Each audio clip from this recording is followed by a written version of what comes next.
함께 볼 하나님의 말씀은 예레미야 36장입니다. 예레미야 36장 1절부터 10절 말씀입니다.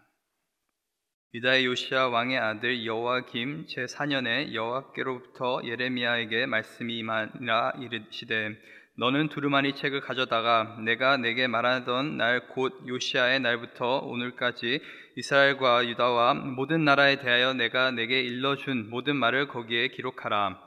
유다 가문이 내가 그들에게 내리려 한 모든 재난을 듣고 각기 악한 길에서 돌이키리니 그리하면 내가 그 악과 죄를 용서하리라 하시니라.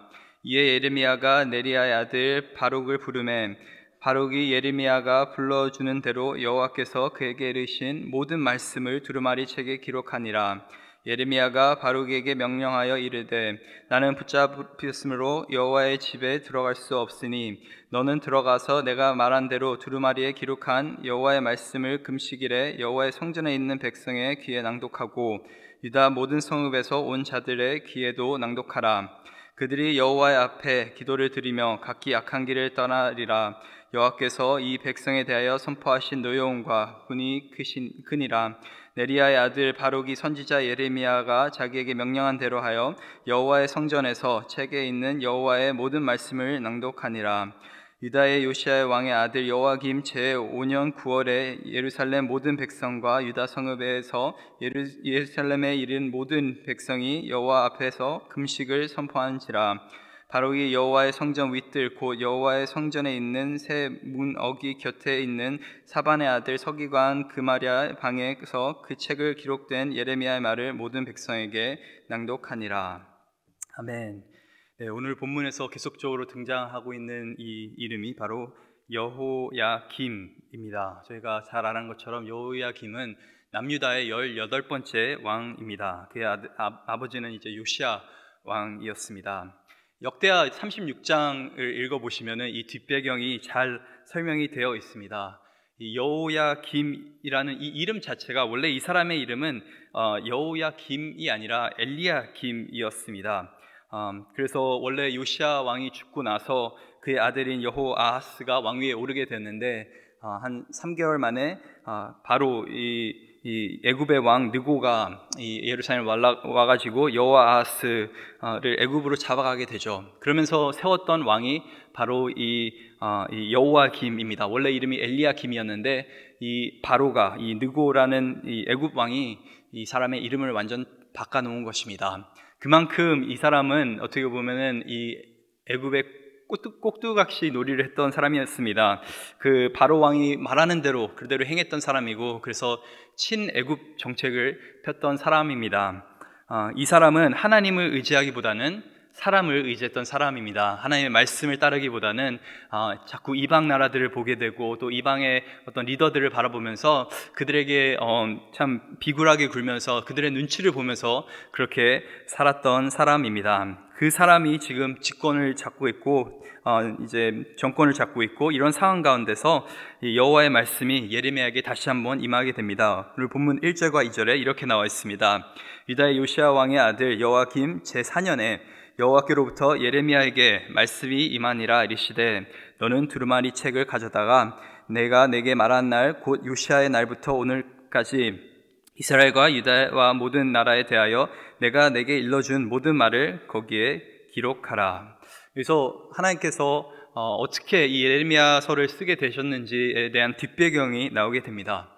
지금 이 모든 예언, 요시야 왕 때부터 이 예레미야가 굉장히 오랫동안 한 20년 가까이 지금 선지자로서 활동하고 있는 이 시점입니다. 참 많은 얘기들을 하나님께로부터 들었고 또 많은 얘기들을 하나님 대신해서 이 예레미야가 유다 백성들에게 선포했습니다. 근데 하나님께서 지금 말씀하시는 것이 네가 지금까지 했던 이 20년간의 어떤 예언들을 다 그 모든 예언을, 그 모든 말을 여기에 기록하라, 이 두루마리 책에 기록하라고 하나님께서 명령하십니다. 이 당시에는 컴퓨터도 없고 사실은 책도 변변하게 없고 두루마리 책을 사용해서 어렵게 참 비싼 돈을 들여서 뭔가를 기록해야 되는 그런 시대였습니다. 그런 시대에 지금 하나님께서 굉장히 힘든 어떤 요구를 하고 계신 것이죠. 지난 20년간 네가 선포했던 모든 말들을 여기에다 기록하라. 저에게 하나님께서 네가 지금까지, 제가 지금 목회를 그렇게 오래 하진 않았는데 지금까지 목회한 그 모든 설교들을 기록하라라고 하면 저는 절대 못합니다. 기억력이 좋지 않고 또 제가 했던 그런 말들이 다 생각나지 않기 때문에 그 굉장히 어려운 작업인데, 어떻게 보면 하나님의 은혜로 이 예레미야는 다시 한번 자기가 지금까지 했던 모든 그런 예언들을 기록하게 됩니다. 그래서 저희가 배우게 되는 것은 이 성경을 기록하는 것 자체가, 우리가 이 기록된 성경을 가지고 있다는 것 자체가 어떻게 보면 하나님의 은혜인 것입니다. 사람의 힘으로 된 것이 아니라, 사람의 어떤 능력으로 된 것이 아니라, 이거는 철저하게 하나님의 은혜로 기록된 그러한 책입니다. 예레미야가 어떻게 이 많은 내용을 자기가 기억하고, 또 어떻게 이 돈 없는 선지자가 두루마리 책을 구해가지고 이렇게 적었겠습니까?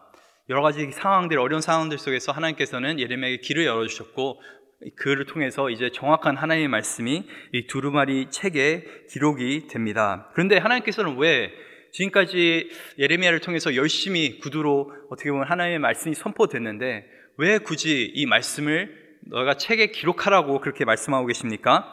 오늘 본문 3절에 보니까 이렇게 하나님께서 말씀하십니다. 유다 가문이 내가 그들에게 내리려 한 모든 재난을 듣고 각기 악한 길에서 돌이키리니 그리하면 내가 그 악과 죄를 용서하리라 하시니라.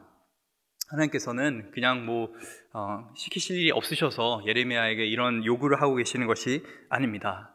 어떻게 보면은 사람의 기억은 굉장히 가물가물해지기가 쉽습니다. 저희가 어제 한 일도, 어제 했던 말도 잘 기억이 안 날 때가 있습니다.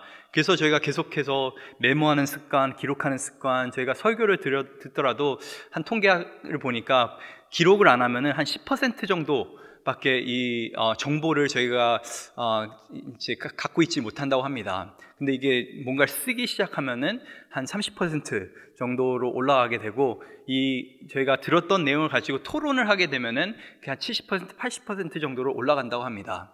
그래서 어떻게 보면 말씀을 드릴 때 듣는 것 굉장히 중요합니다. 열심히 듣는 게 굉장히 중요한데, 저희 뇌가 하나님께서 정말 기가 막히게 만드셨지만은 저희 기억이 그렇게 뛰어나지는 않습니다. 그래서 10%밖에 저희가 이제 가지고 있지 못하는데, 열심히 기록하고 또 그 말씀을 저희가 목장 식구들과 이렇게 열심히 나눌 때 참 풍성하게 하나님의 말씀이 우리 삶 가운데 임하게 됩니다. 근데 하나님께서 이렇게까지 성경을 기록하고 계시는 그 이유는 바로 하나님께서는 아직까지 유다 백성을 향한 그 마음을 접지 못하셨기 때문에 그러신 것이죠. 하나님께서 말씀하시는 것이, 이렇게 내가 기록하는 것이 모든 재난을 이 사람들이 듣고 각기 악한 길에서 그들이 돌이키리니, 하나님께서는 계속해서 유다에게 회개할 기회, 이들이 용서받을 수 있는 어떤 환경을 만들어주고 계신 것입니다. 아직까지도 하나님은 이들을 포기하지 않으신 것이죠. 유다는 이미 오래전에 지금 하나님을 포기한 상태입니다. 그들은 악한 길을 떠난 상태이고 자기 마음대로 살고 있는 그런 상황인데도 불구하고 어떻게 보면 하나님이 전적인 하나님의 은혜로 지금 예레미야 선지자를 통해서 또 기록된 이 두루마리 책을 통해서 다시 한번 이 회개의 메시지를 유다 백성에게 선포하고 계신 것이죠. 그래서 저희가 항상 기억해야 되는 것이, 하나님의 말씀의 목적은 그냥 우리의 마음을 무겁게 하는 데 있는 것이 아니라, 어떻게 보면 하나님의 말씀의 이 목적은 회복, 그리고 우리 가운데 우리 생명을 주는 그런 말씀인 걸 저희가 기억해야 될 줄 믿습니다. 하나님께서 예언하실 때는 그게 단순하게 어떤 징계의 목적으로 하나님께서 우리를 미워하셔서 그렇게 어떤 재난을 예언하시는 것이 아니라, 철저하게 하나님은 우리의 회복을 위해서, 또 바른 관계 안에, 우리가 하나님과 바른 관계 안에 들어올 수 있게 하려고 그렇게 하나님께서는 계속해서 하나님 떠난 삶이 얼마나 무서운 삶인지, 얼마나 어두운 삶인지를 우리에게 말씀해 주고 계신 것입니다. 그래서 두루마리 책에 기록하라고 하라는 이 명령을 받고, 예레미야 선지자는 자신의 상황이 조금 어려우니까, 지금 이미 20년간 너무 바른 말만 하다 보니까 사람들이 이제 예레미야 선지자를 그렇게 좋아하지 않습니다. 특히 이 지도자들은 예레미야 선지자를 어떻게든 이 사람을 없애려고 하는 그런 분위기다 보니까 예레미야 선지자가 자기의 오른팔과도 같은 자기의 절친인 이 바룩을 부르게 됩니다. 그리고 이 바룩에게 자기가 지금까지 받았던 하나님의 말씀을 그대로 전하게 되고, 바룩은 또 이 하나님의 말씀을 그대로 전했다고 오늘 성경은 기록하고 있습니다. 그래서 이 모든 말씀이 결국에 하나님의 말씀이 이 책에 기록이 되는데, 오늘 본문 6절에 보니까 이렇게 나와 있습니다. 너는 들어가서 내가 말한 대로 두루마리에 기록한 하나님의 말씀을 금식일에 여호와의 성전에 있는 백성의 귀에 낭독하고 유다 모든 성읍에서 온 자들의 귀에 낭독하라. 그들이 여호와 앞에 기도를 드리며 각기 악한 길을 떠나리라. 여호와께서 이 백성에 대하여 선포하신 노여움과 분이 크니라. 그래서 이 말씀을 기록하는 것만 하나님께서 명령하신 것이 아니라, 지금 이 바룩은 뭘 해야 되냐면 이 말씀을 모든 백성에게 낭독해야 됩니다. 근데 이 낭독을 언제 하라고 하나님께서 말씀하시냐면 금식일에 낭독하라고 하나님께서 말씀하십니다.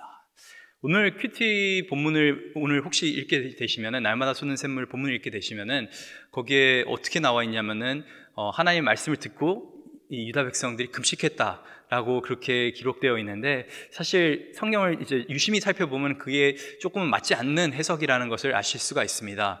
하나님께서 명령하신 것은 금식일이 선포되었을 때 너는 가서 이 백성 귀에다가 이것을 낭독하라고 명령하신 것이죠. 물론 1년에 한 번 속죄일 때 전체적으로 백성들이 금식했던 그런 날이 있습니다.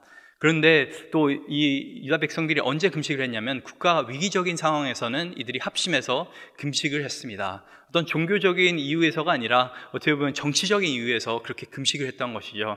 더 이상 길이 보이지 않을 때 이들이 간절하니까 금식을 하기도 했습니다.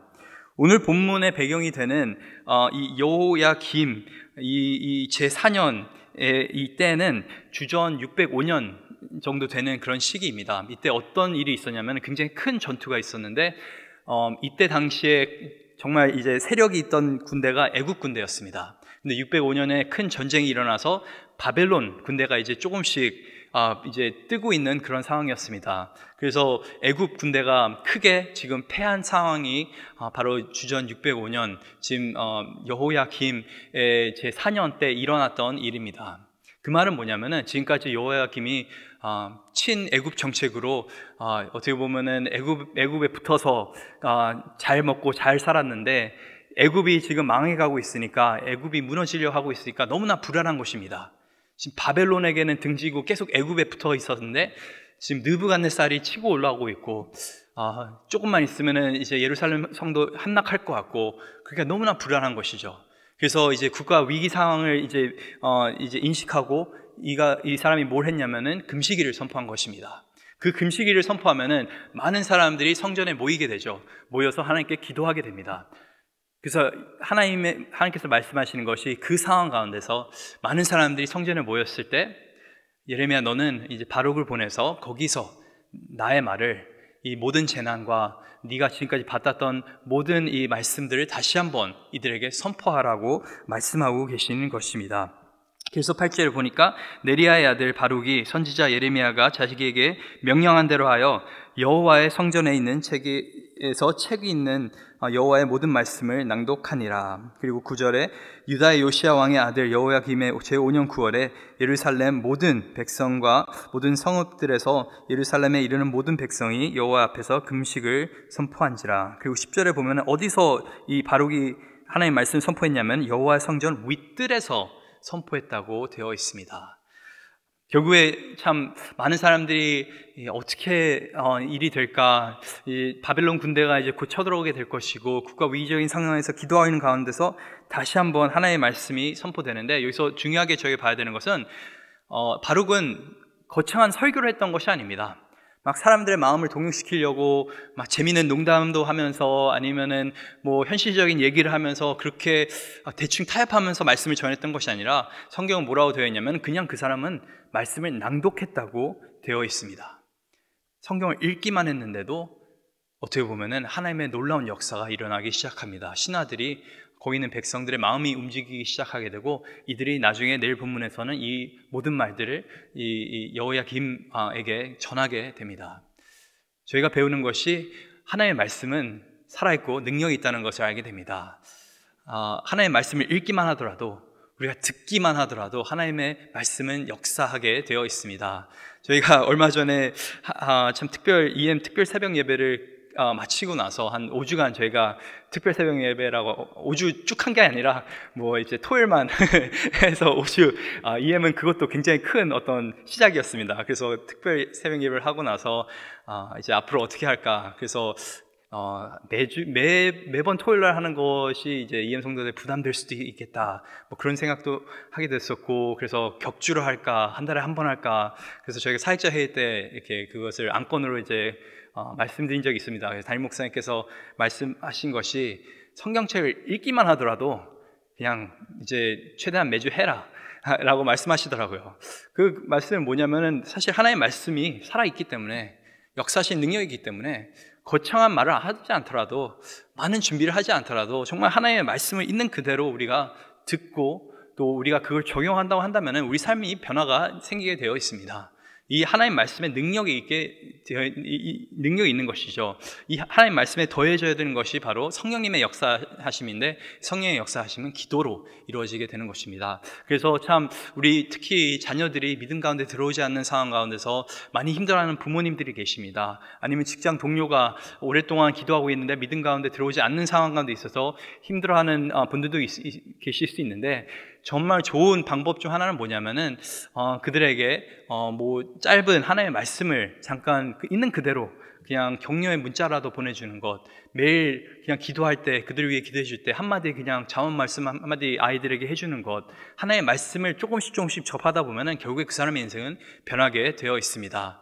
이 본문의 말씀을 보니까 거창한 것 더하지 않고 있는 그대로 하나님의 모든 말씀을 바룩은 기록을 했고, 그 기록한 말씀을 있는 그대로 낭독했습니다. 그렇게 했을 때 백성들의 마음은 움직였습니다. 그래서 오늘 하루도 저희가 하나님의 말씀을 잘 있는 그대로 잘 알고, 있는 그대로 잘 생활 가운데 적용을 하고, 있는 그대로 잘 낭독하고 또 외우고, 그리고 삶 가운데서 선포할 수 있는 은혜가 있기를 간절히 소망합니다.